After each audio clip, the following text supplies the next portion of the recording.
I love tomatoes. In fact, if you've ever seen me blush or eat even the mildest spicy meal, you will know that I go as red as a tomato all over. My face goes bright red and it goes sweaty and my head goes red.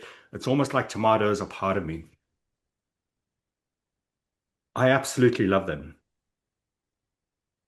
They smell so good and the skin is always so smooth and I love everything that you can do with a tomato. I love tomato juice. I love tomato sauce. I love tomato in a curry. I love sliced tomato on a bread on sandwich. I think it is one of the best things that you can eat. And I love walking through the supermarket and looking over to the fruit and veg place, and in between all the green and the orange and the yellow and all the other boring colors of the fruit and veg, there are these red, red, red rubies. And I always go and buy tomatoes and I never leave them in the fridge. If you buy tomatoes, please don't bring them home and leave them in the fridge. If you leave them in the fridge, they get watery and they lose their taste. Leave them out in the open so that they can ripen more naturally and get more beautiful and more delicious. And particularly tomatoes that are vine ripened. Those are the best tasting tomatoes. I love tomatoes so much that I went down to our local Bunnings, which is the shop that sells everything in Sydney. And I bought some tomato plant packs. Very simple. You get a sack with soil and tomato seeds in it, and you slit it open, you put a stick in, and you water it. I wanted to have my own tomatoes at home so that I could have them whenever I wanted them. And very quickly they started growing. The vines started growing up, and I learnt and heard that if you talk to your plants, that they grow even faster. So every morning I'd sit down with a cup of tea and talk to my tomato plants.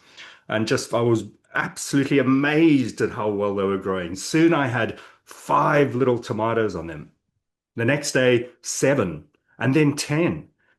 Every single day, there were more and more tomatoes being grown on this vine in front of me. It was amazing.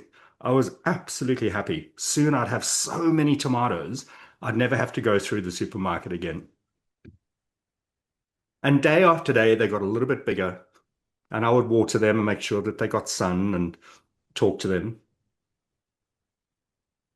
And then suddenly I realized that actually they stopped growing, the tomatoes themselves. So I had tons of tomatoes on the plant, but they weren't getting bigger. They weren't getting fuller. They weren't ripening. And I couldn't understand why. I was doing everything. There was lots of sunshine. There was lots of water. I was talking to them more than I was talking to anybody else in my life. And they stopped growing.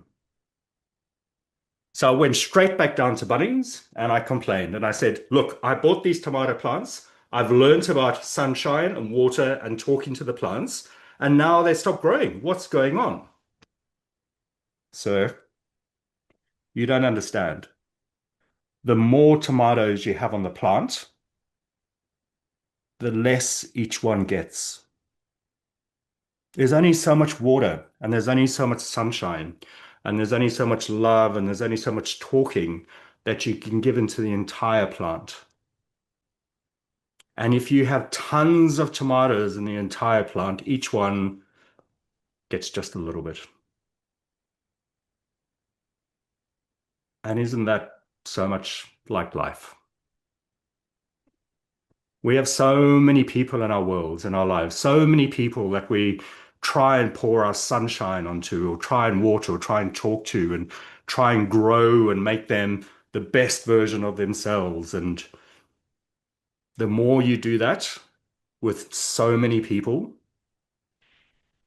the less the important people, the important tomatoes get out of you.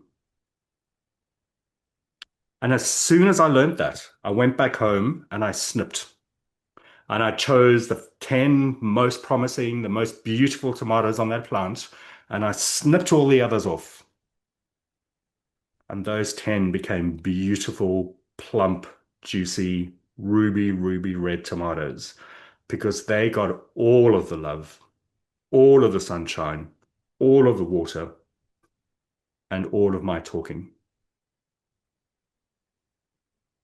It's a hard thing to decide which tomato to snip because it's a choice that you have to make. But you will know if you look at a tomato plant which ones are going to be the most viable ones, the ones that bear the most fruit.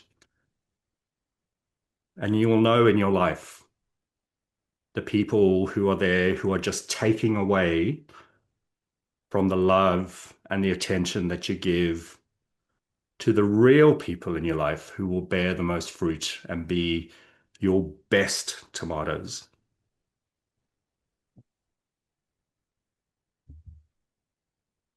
I love tomatoes.